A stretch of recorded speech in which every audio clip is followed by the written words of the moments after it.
बंधुओं, क्या आपने कभी सोचा है कि इस दुनिया में हम जो कुछ भी देखते हैं, सुनते हैं या महसूस करते हैं वह सब एक भ्रम हो सकता है। एक ऐसी माया जो हमें असलियत से दूर रखती है, एक ऐसी शक्ति जिसे स्वयं भगवान नारायण ने रचा है। आज हम एक ऐसी ही पौराणिक कथा के बारे में जानेंगे जहाँ स्वयं नारायण यह बताते हैं कि उनकी योग माया कैसे काम करती है और सबसे जरूरी वो किन लोगों को छू भी नहीं पाती। तो चलिए कथा के विषय में जानते हैं।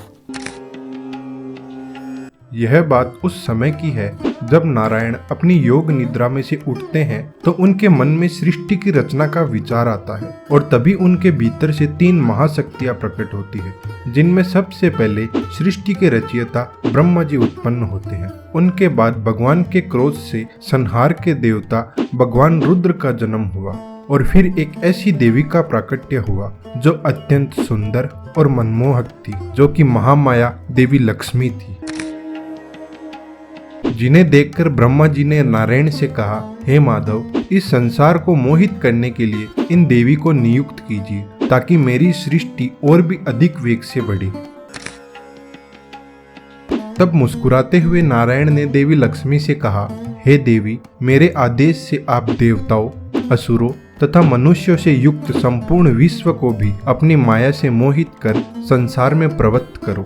किंतु जो ज्ञान योग में निरत है, जनेंद्रिय है, ब्रह्मनिष्ठ है, ब्रह्मवादी, क्रोध शून्य तथा सत्य परायण है, ऐसे लोगों को दूर से ही छोड़ देना। ध्यान करने वाले, ममता रहित, शांत, धार्मिक, वेद में पारंगत, जप परायण और तपस्वी विप्रों को दूर से ही छोड़ देना।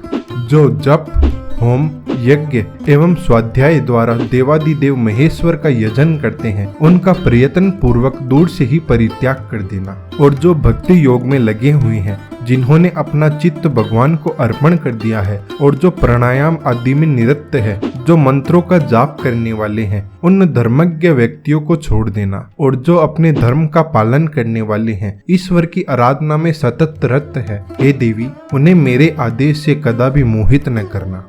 इस प्रकार श्री भगवान के द्वारा प्रेरित किए जाने पर महामाया ने जैसी प्रभु की आज्ञा थी उसी प्रकार किया।